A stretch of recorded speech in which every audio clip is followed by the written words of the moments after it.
Android Bluetooth.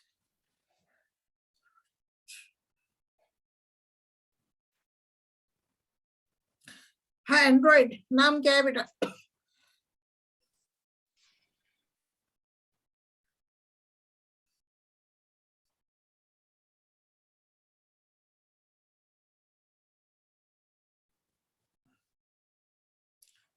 निशा Bagri.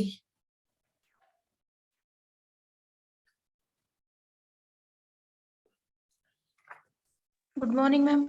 Morning बेटा, good morning निशा।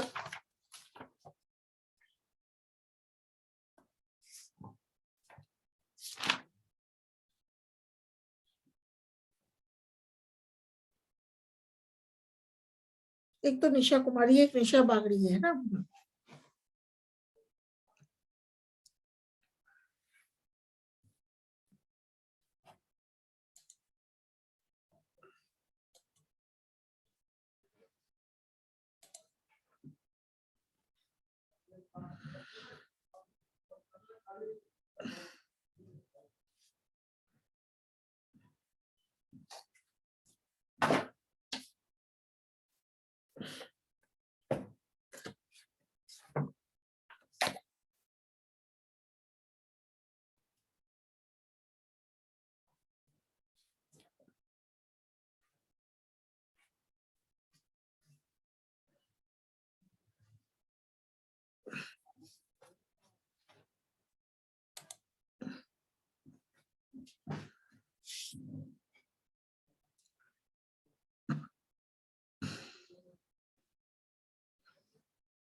हाँ Galaxy M30, right your name. आपका नाम क्या है बेटा?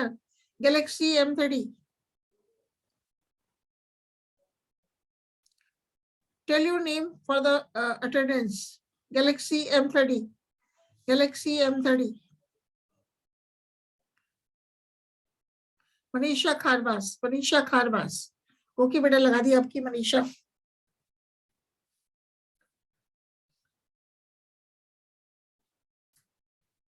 कामाक्षी सोलंकी आ गई, गायत्री मीणा, मुस्कान चौधरी।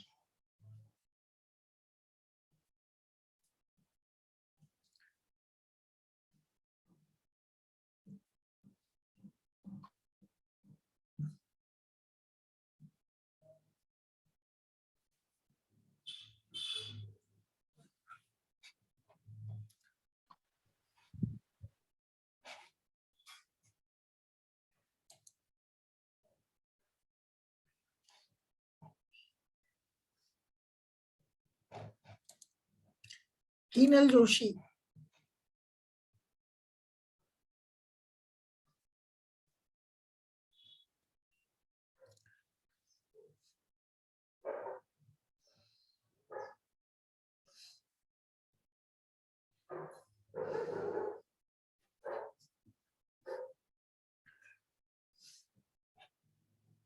हेमलता मीना, याशिका खंडेलवाल। हेमलता, याशिका।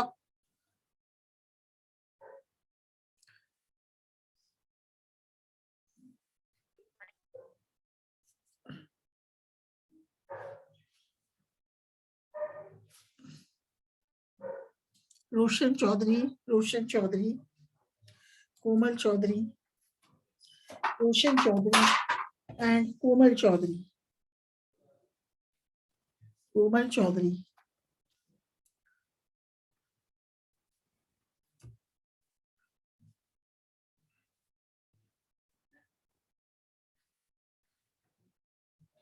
ज्योति वर्मा।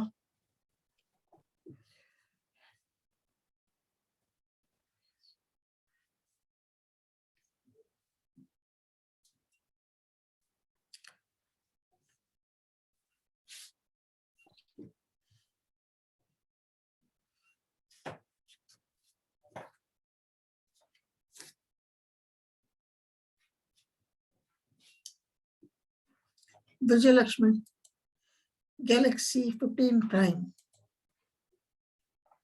J5 prime. रोशन चौधरी,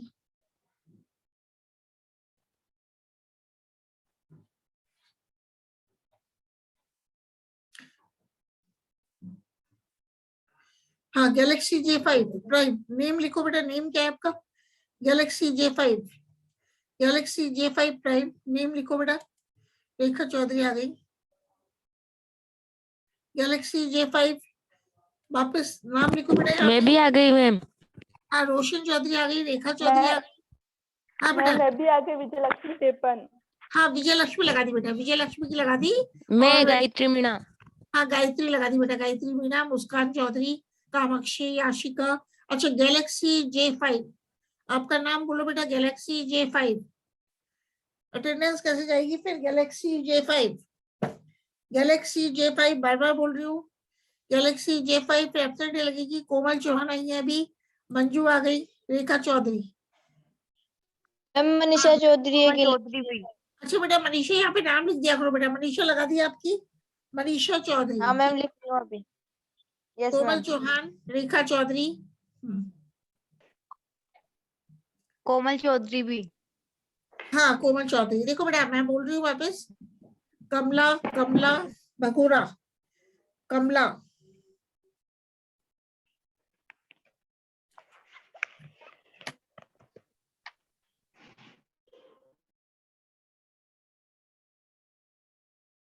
कमला भगोरा, कमला भगोरा। मनीषा रेगर, आज मनीषा रेगर भी आ गई। रेगर,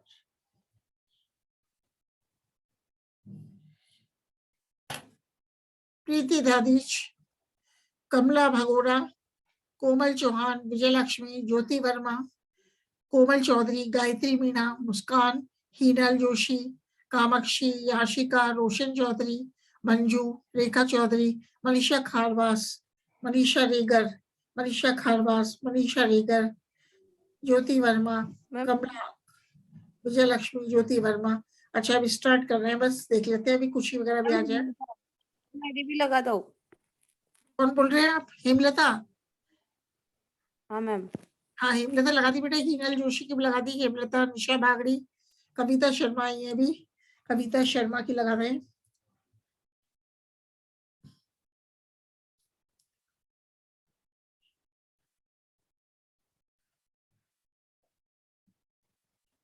भूमिका यादव, कविता शर्मा।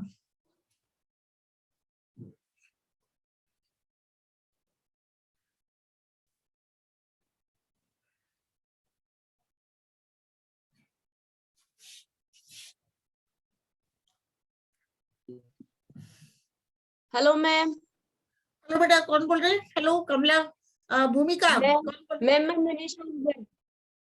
बोल रहे हो? मनीषा रेगर मैम, प्रेजेंट हाँ, लगा दो। मनीषा लगा दी बेटा, रेगर आज ही आयो ना। मनीषा खारबास की तो लगी गई, मनीषा रेगर, रेगर लग गई। मैम प्रीति, भूमिका प्रेजेंट। हाँ बेटा, प्रेजेंट लगा दी मनीषा रेगर। और मैम प्रीति, भूमिका प्रेजेंट। भूमिका लगा दी बेटा, भूमिका। अब तो दिख रहे हो, मनीषा मैम रेगर भी। मंजू। मंजू लगा दी बेटा, मंजू काला सुआ। नहीं। हाँ बेटा, अब मैं वही वाली स्लाइड आपके साथ पेजाइजा वाली स्लाइड शेयर कर रही हूँ। फिर कल अपना रह गया था, क्या बचा था पेजाइजा में? अपना बचा था स्ट्रक्चर ऑफ एपोथीशियम। फिर ले लेंगे अपन अर्ली ब्लाइट ऑफ पोटैटो। ठीक है, सबसे पहले मैं शेयर करती हूँ पेजाइजा वाली स्लाइड आपके साथ, जो हिंदी में कल थी। ठीक है, वो पेजाइजा आप देखा था कल, अपन ने पेजाइजा के बारे में अध्ययन किया था। तो क्या पार्ट अपना बचा हुआ था? तो अपना बचा था एपोथीशियम। कणिका जैन की भी एडमिट कर दिया मैंने, कणिका जैन। अच्छा, ये देखो बेटा, ये किसका डायग्राम है? एपोथीशियम का बाह्य स्वरूप। और ए डायग्राम एपोथीशियम का एक्सटर्नल स्ट्रक्चर। और बी डायग्राम में क्या दिख रहा है आपको? एपोथीशियम का उदग्र काट। तो अपन किसके बारे में पढ़ रहे हैं अभी? एपोथीशियम के बारे में स्टडी करेंगे। तो अपन देखते हैं किसकी संरचना देखेंगे, स्ट्रक्चर ऑफ एपोथीशियम इन पेजाइजा। पेजाइजा में एपोथीशिया की संरचना। तो अपन देखते हैं, परिपक्व एपोथीशियम प्याले नुमा खुली फलन पिंड होता है। और एपोथीशियम का व्यास 1 से 5 सेंटीमीटर होता है। हाँ बेटा, मैम बोलो बोलो। मैम एक बार है ना ग्रुप में, एक बार ग्रुप में वापस से लिंक, हाँ वापस से आ जाओ आप खुशी मीना। एक बार लिंक भेज दो वापस से। लिंक तो कौन बोल रहे हैं आप, कि कौन बोल रहे हो? मैम मैं कविता बोल रही हूँ, मनीषा ज्वाइन नहीं हो पा रही इसलिए। तो कविता आप तो ज्वाइन हो गए ना, कविता आप तो ज्वाइन हो गए, मैं लिंक वापस से भेज रही हूँ आपको। मैम हो गई, मैम क्या? मनीषा हो गई मैम। हो गई ना, तो फिर लिंक। ठीक है मैम। दीपिका, दीपिका आई है अभी। अब सुनना बेटा, बच्चे की आवाज भी नहीं आई। Structure of apothecium. पेजाइजा में एपोथीशियम की संरचना। तो परिपक्व एपोथीशियम प्यालेनुमा खुली फलन पिंड होता है और एपोथीशियम का व्यास 1 से 5 सेंटीमीटर तक होता है और एपोथीशियम अवृंत अथवा छोटे व्रंत युक्त मासल एपीजियल भूमियोपरक भूरे पीले नारंगी रंग की संरचना होती है।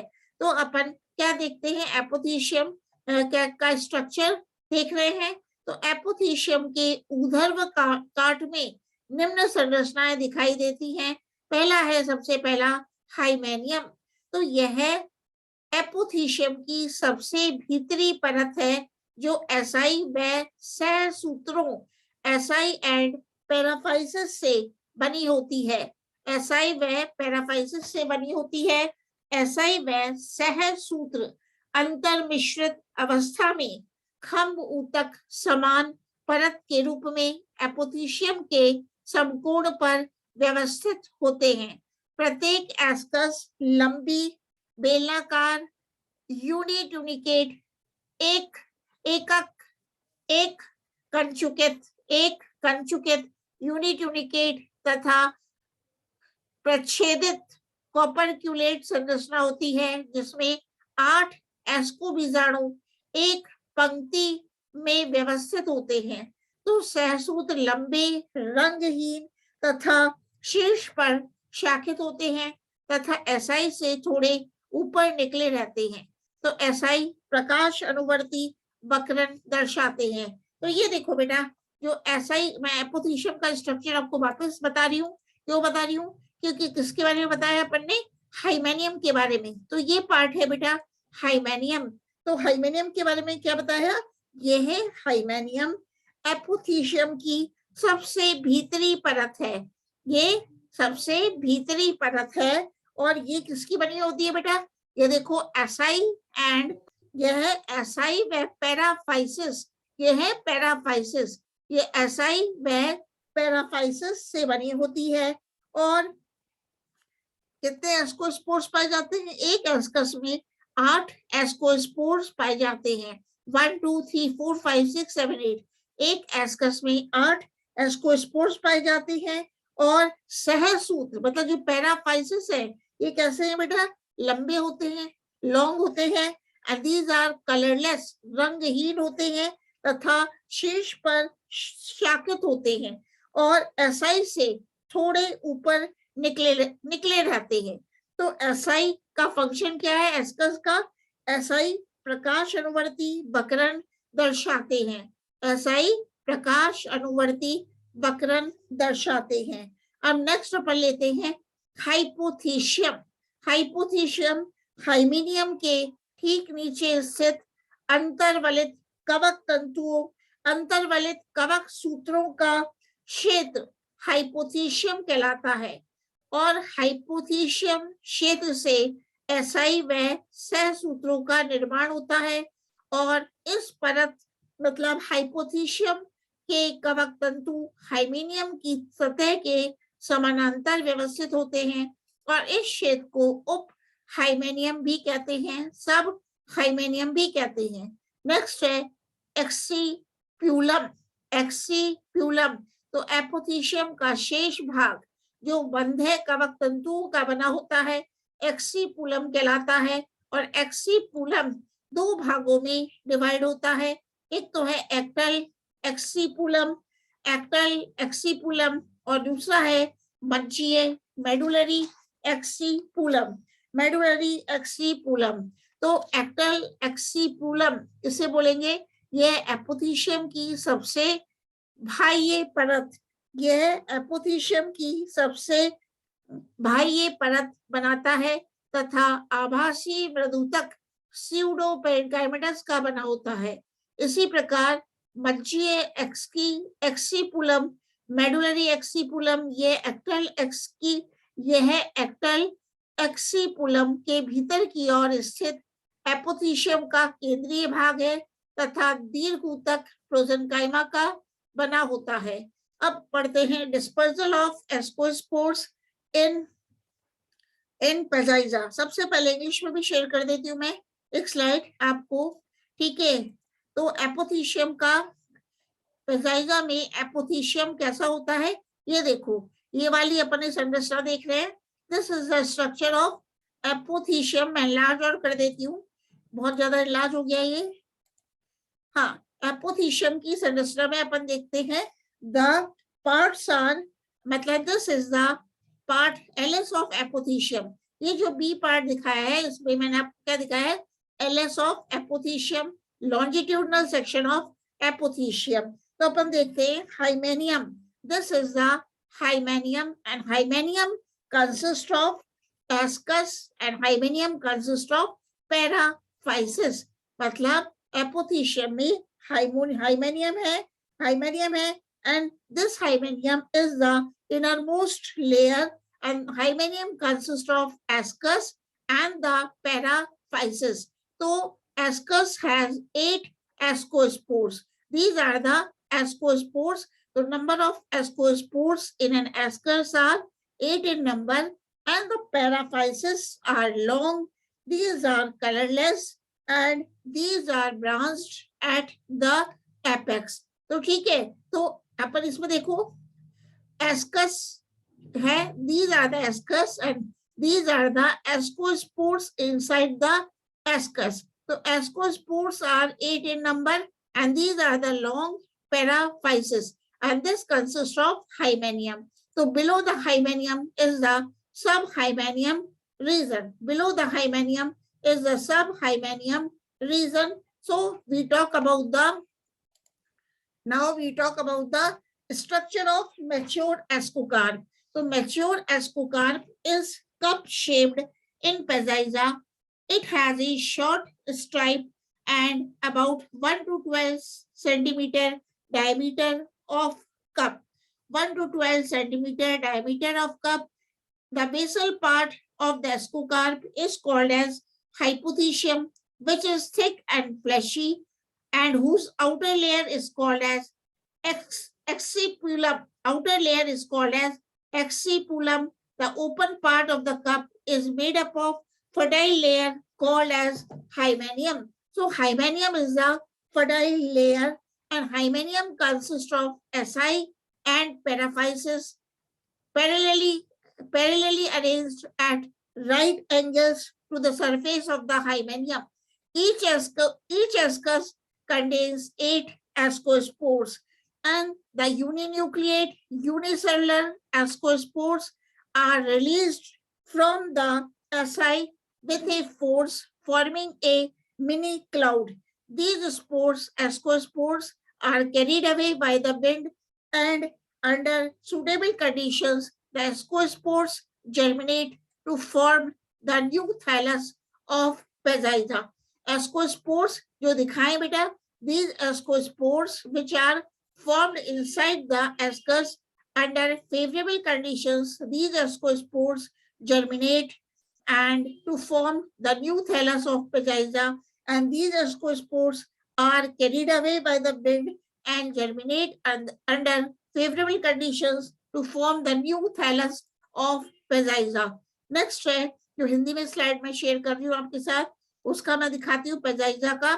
तो ये वाला है आपका रह गया कि एस्कोस्पोर्स का डिस्पर्सल कैसे होता है, एस्को बीजाणुओं का प्रकीर्णन पेजाइजा में कैसे होता है। तो एस्कोस्पोर्स के परिपक्व होने पर एसाई सहसूत्रों से नमी या जल का अवशोषण करते हैं, जिससे इनके भीतर जल का दाब बढ़ जाता है। इस दाब के कारण एसाई के शीर्ष पर एसाई के शीर्ष पर ओपर्क्यूलम प्रच्छद एक विस्फोट के साथ खुल जाता है, जिसके फलस्वरूप हिस की ध्वनि के साथ अनेक एसाई से एक साथ बीजाणुओं का विमोचन होता है। विमोचन के पश्चात एस्कोस्पोर्स का वायु द्वारा प्रकीर्णन हो जाता है। तो अपन क्या देखते हैं, डिस्पर्जल ऑफ एस्कोस्पोर्स कैसे होता है, जब एस्कोस्पोर्स परिपक्व हो जाते हैं तो जो एसाई हैं वो सहसूत्रों से जल को अवशोषित कर लेते हैं। अब जब एसाई जल को एब्जॉर्ब कर लेते हैं तो इनके भीतर वाटर प्रेशर, जल का दाब बढ़ जाता है, और दाब बढ़ने से एसाई के शीर्ष पर जो ओपर्क्यूलम होता है वो विस्फोट के साथ खुल जाता है, और इसके खुलने से जो एक हिस की ध्वनि सुनाई देती है और एसाई से एस्कोस्पोर्स का विमोचन हो जाता है। तो एस्को बीजाणुओं के विमोचन के बाद एसाई सिकुड़कर नष्ट हो जाती हैं तथा उपहाइमेनियम से नई एसाई बनती रहती हैं। यह क्रम बहुत समय तक चलता है और इसके पश्चात एपोथीशियम धीरे धीरे सिकुड़ने लगता है तथा सूखकर नष्ट हो जाता है। तो एस्को बीजाणु अनुकूल वातावरण प्राप्त होने पर अंकुरन द्वारा भूमिगत कवकजाल का निर्माण करते हैं। अब अपना क्या रह गया था, ये तो हो गया पेजाइजा, आपकी कंप्लीट हो गई पेजाइजा नामक फंगस। अब आपके कोर्स में है जो अपन पढ़ रहे थे, अल्टरनेरिया फंगस तो हो गई थी बेटा, लेकिन अल्टरनेरिया कौन सी डिजीज फैलाती है, आलू का अगेती अंगमारी रोग, इसको भी अपन डिस्कस कर लेते हैं आज, ठीक है।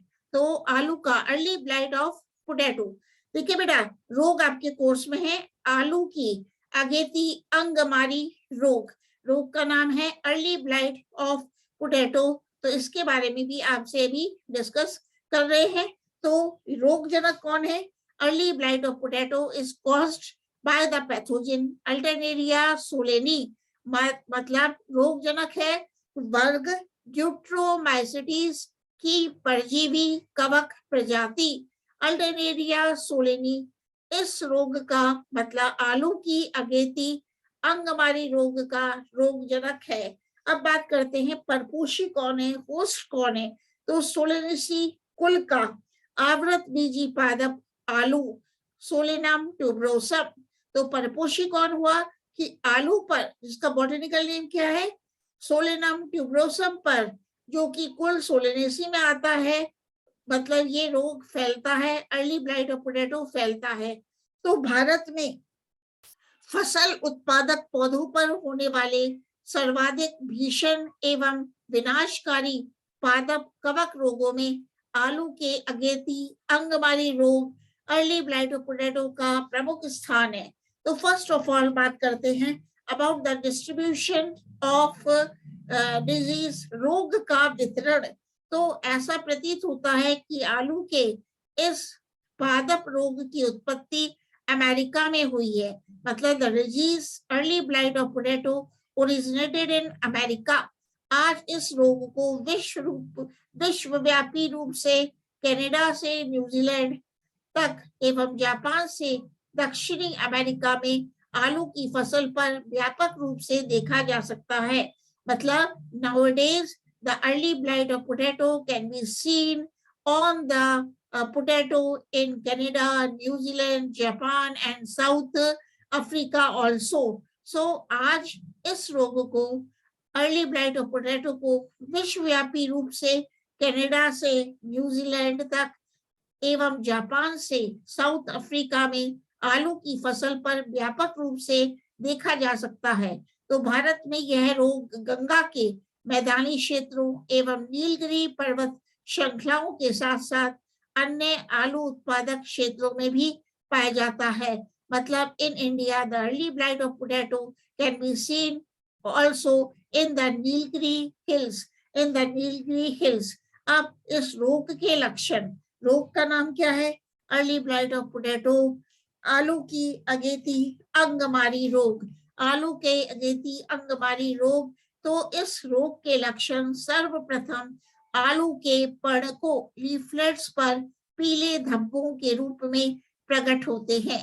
मतलब the symptoms of early blight of potato appear on the potato leaflets as yellowish spots.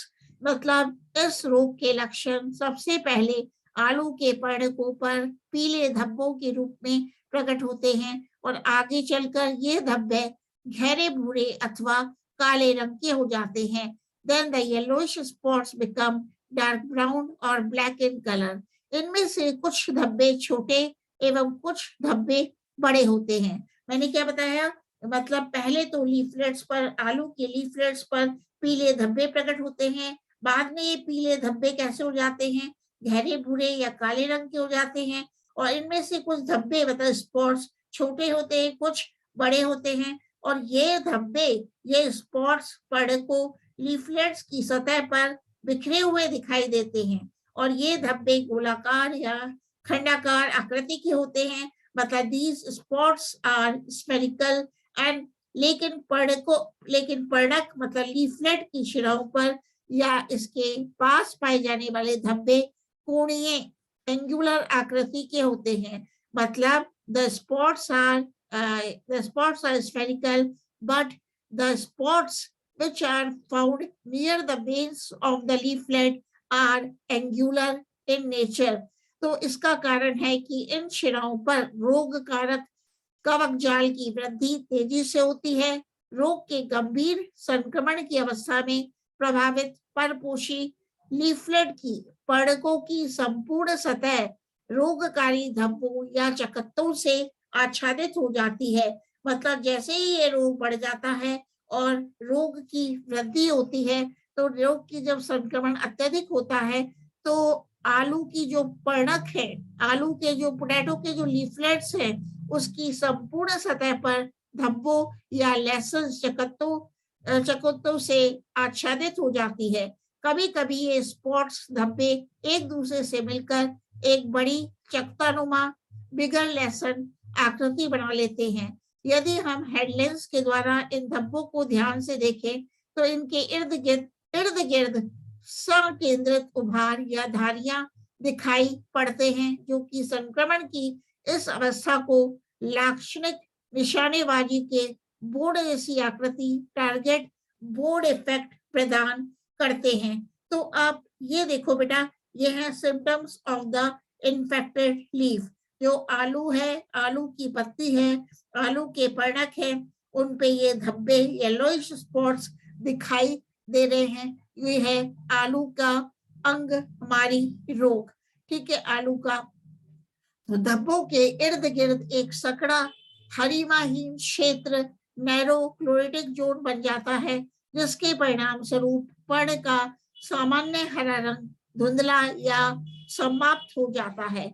तो क्या देखा अपन ने कि मतलब जब हम इसको हेडलेंस से देखते हैं तो क्या पाते हैं, इन धब्बों के इर्द गिर्द मतलब आसपास कॉन्सेंट्रिक रिजेस संकेंद्रित उभार या धारियां दिखाई देते हैं, जो कि संक्रमण की इस अवस्था को लाक्षणिक निशानेबाजी के बोर्ड जैसी आकृति, टारगेट बोर्ड इफेक्ट प्रदान करते हैं। अब धब्बों के इर्द गिर्द एक सकड़ा हरिमाहीन क्षेत्र बन जाता है, जिसके फलस्वरूप पर्ण का हरा रंग धुंधला पड़ जाता है। रोग के संक्रमण में सर्वप्रथम रोगी पौधे की सबसे नीचे वाली पत्तियों पर दुष्प्रभाव पड़ता है।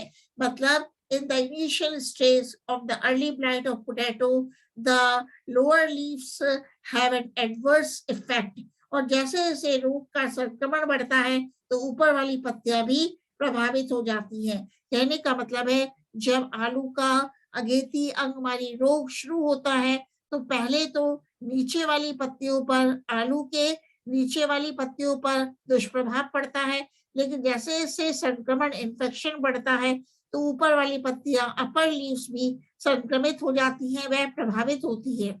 इसकी वजह से आलू के पौधे में पत्तियां सूख कर नीचे गिर जाती हैं। मतलब due to the severe infection of the potato leaves dried and fall off. रोग संक्रमण की गंभीर अवस्था में परपोषी पौधे के अन्य भाग जैसे स्तंभ, पर्णवृंत एवं कंद, ट्यूबर्स इत्यादि भी पूरी तरह से रोग की चपेट में आ जाते हैं। मतलब during the severity of the disease of early blight of potato, the stem, the petiole and the tubers are also infected. संक्रमित कंड की, संक्रमित ट्यूबर की त्वचा गहरे भूरे रंग की हो जाती है एवं इसके ऊपर गोल या अनियमित आकृति के धब्बे उत्पन्न हो जाते हैं। तो ये धब्बे हल्के से धसे हुए होते हैं तथा इनका व्यास 2 सेंटीमीटर तक होता है। संक्रमित त्वचा के ठीक नीचे कंद का गूदा किट जैसा या भूरे रंग का हो जाता है। परिपक्व चकत्तों पर दरारें, फिशर्स उत्पन्न हो जाती है। अब बात करते हैं रोग जनक मतलब पैथोजन। तो आलू का अगेती अंगमारी रोग एक परजीवी कवक अल्टरनेरिया सोलेनाई द्वारा होता है। मतलब the early blight of potato is caused by a pathogenic fungus called as Alternaria solani।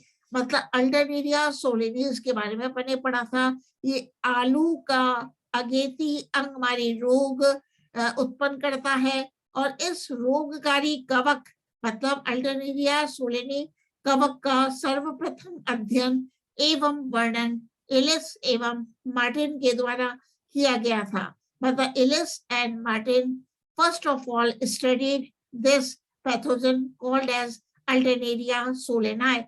Alternaria solani का अध्ययन एलिस एंड मार्टिन के द्वारा किया गया था और इसका कवक जाल पटयुक्त एवं शाखित होता है तथा परिपक्व होने पर गहरे भूरे रंग का हो जाता है।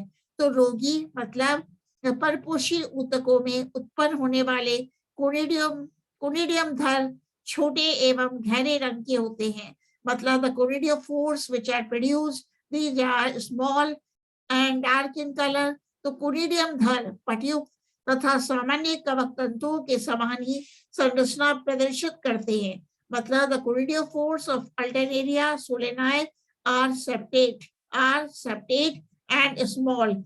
तो कोनिडियम धर मतलब कोनिडियोफोर्स रोगग्रस्त पत्तियों के रंध्रों या धब्बों के समान मृत भागों से बाहर निकलते हैं और कोनिडिया का निर्माण कोनिडियोफोर की शीर्ष कोशिका से होता है। मतलब conidia are formed at the tip of the conidiophore.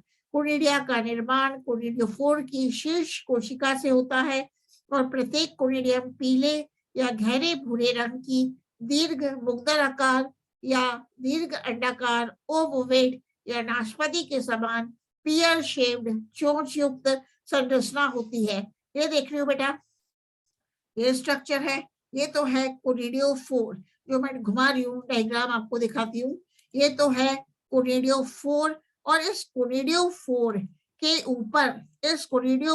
ऊपर अपन क्या देख रहे हैं, कोनिडियम का निर्माण हो रहा है। और ये कोनिडियम कैसे हैं, ये कोनिडियम भी सेप्टेट है। ये कोनिडियम क्या है, ये भी सेप्टेट है। ये जो बड़े बड़े कोनिडिया दिख रहे हैं ये भी सेप्टेट हैं और कोनिडियम पीले या भूरे रंग के होते हैं, ओवेट होते हैं, दीर्घ अंडाकार होते हैं। कैसे हैं, दीर्घ अंडाकार होते हैं या ये नाशपाती के समान होते हैं और चोंच युक्त होते हैं। इनमें चोंच युक्त होते हैं और अंडाकार होते हैं, नाशपाती के समान होते हैं। ठीक है, तो ये अपन ने देखा कोनिडिया की संरचना, कोनिडिया का पैथोजन के बारे में बात कर रहे हैं अपन।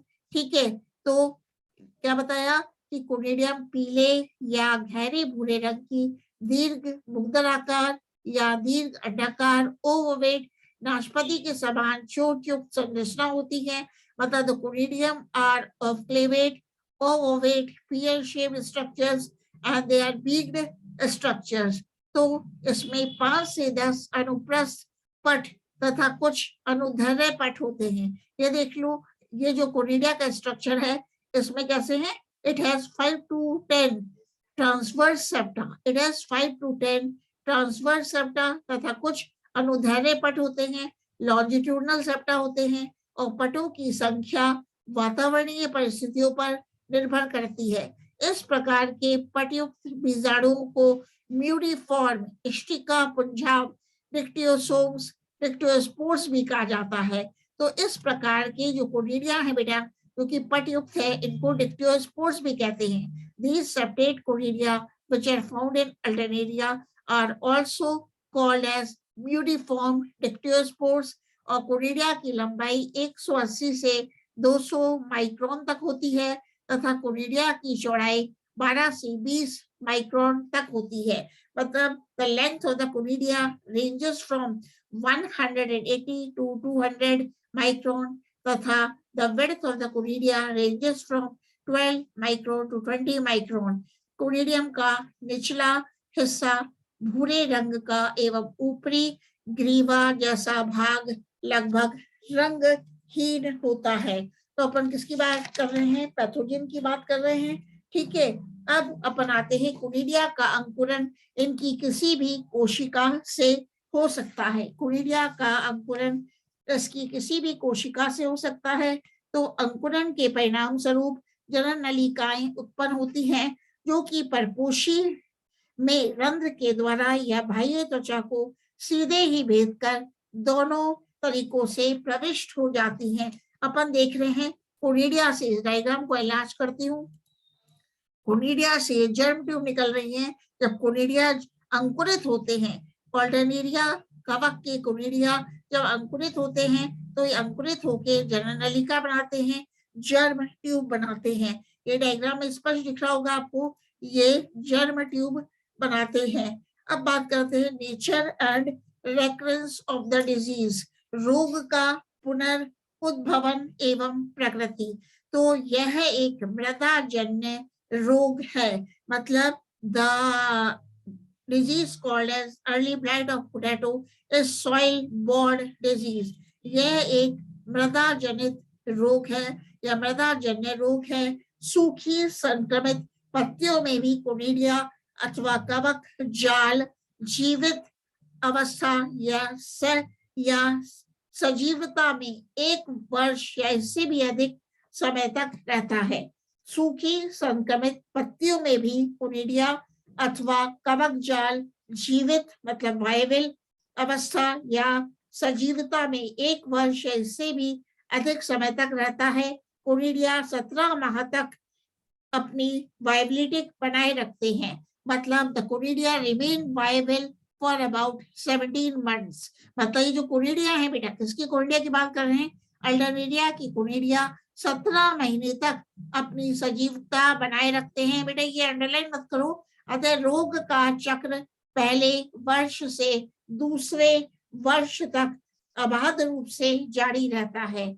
अब अपन लेते हैं पूर्व अनुकूलन कारक, प्री डिस्पोजिंग फैक्टर्स। तो कोनिडिया के अंकुरन के लिए अनुकूलतम तापमान ऑप्टिमम टेम्परेचर 28 से 30 डिग्री सेंटीग्रेड तक होता है। मतलब the optimum temperature for the germination of conidia is about 28 degree centigrade to 30 degree centigrade. तो कोनिडिया की प्रचुर मात्रा में उत्पत्ति हेतु भारी ओस, हैवी ड्यू एवं कभी कभी फ्रीक्वेंट रेन्स वर्षा अनुकूल रहती है। मतलब for the formation of conidia heavy dew and frequent rains are essential.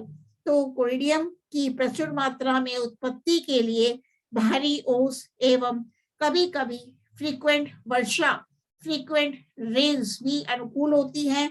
नम मौसम में कोनिडियम का आसानी से अंकुरन हो जाता है और जब मौसम में अत्यधिक नमी होती है वह उसके बाद अधिक तापमान हो तो रोग का संक्रमण भी बहुत तेजी से होता है। अब इसको रोग को नियंत्रित कैसे करते हैं? Control measures. एक तो है क्रॉप रोटेशन, मतलब फसल पुनरावर्तन, क्रॉप रोटेशन। तो गत वर्ष के जीवित रहे कोनिडिया के आगामी वर्ष में प्राथमिक संक्रमण को निष्प्रभावी करने के लिए शस्य पुनरावर्तन या फसल पुनरावर्तन, क्रॉप रोटेशन एक अत्यंत लाभप्रद उपाय है। आलू की फसल के स्थान पर आगामी वर्ष में दूसरी फसल उगानी चाहिए। तो ये हो गया अपना कोनिडिया, मतलब ये भी हो गया अर्ली ब्लाइट ऑफ पोटैटो। अब होने वाला है टाइम। अब किसी को कोई क्वेश्चन पूछना है तो पूछो। तो मंडे से अपन नई फंगस स्टार्ट करेंगे, अल्ब्यूगो या कोई भी फंगस। पेजाइजा हो गया अपना, अल्टरनेरिया हो गया, है ना बेटा। किसी को भी आप लोगों में से कोई, हाँ बेटा 1+3 आपका नाम बताओ। यहाँ लिख रहा है 1+3, मैं ही पूछ लेती हूँ। ये 1+3 अटेंडेंस के लिए नाम बताओ बेटा। ONEPLUS 1+3 क्या बेटा? मैम दिव्या राठौर की प्रेजेंट लगा दो। दिव्या लगा दी बेटा। 1+3 आपका नाम बताओ। अंजलि मीणा। अंजलि, हाँ अंजलि आज ही आई हो क्या बेटा? आज ही क्लास में आई हो? हाँ मैम, मेरे पास रोज आवाज ही नहीं आती थी। अच्छा आज अंजलि लगा रही हूँ ना, अंजलि नाम है ना आपका बेटा? हाँ। अंजलि है ना, अंजलि मीणा। ठीक है बेटा, आज लगा दी हाँ। आप। हाँ, अंजलि मीणा, अंजलि मीणा लगा दी आपकी। कल आई थी क्या अंजलि मीणा? हाँ, कल? ठीक है बेटा, अंजलि मीणा। नहीं अच्छा आज ही आई हो, ठीक है। और तो सबकी प्रेजेंट लग गई। किसी को कोई क्वेश्चन पूछना है? आरती, दीपिका, दिव्या, कमला, मनीषा, चौधरी, प्रीति, तो पूछ लो बेटा। याशिका, रेखा, रोशन, मुस्कान, कनिका, खुशी मीणा, कोमल चौधरी, मनीषा खारवास, निशा बागड़ी, निशा कुमारी, विजय लक्ष्मी, कोमल चौहान,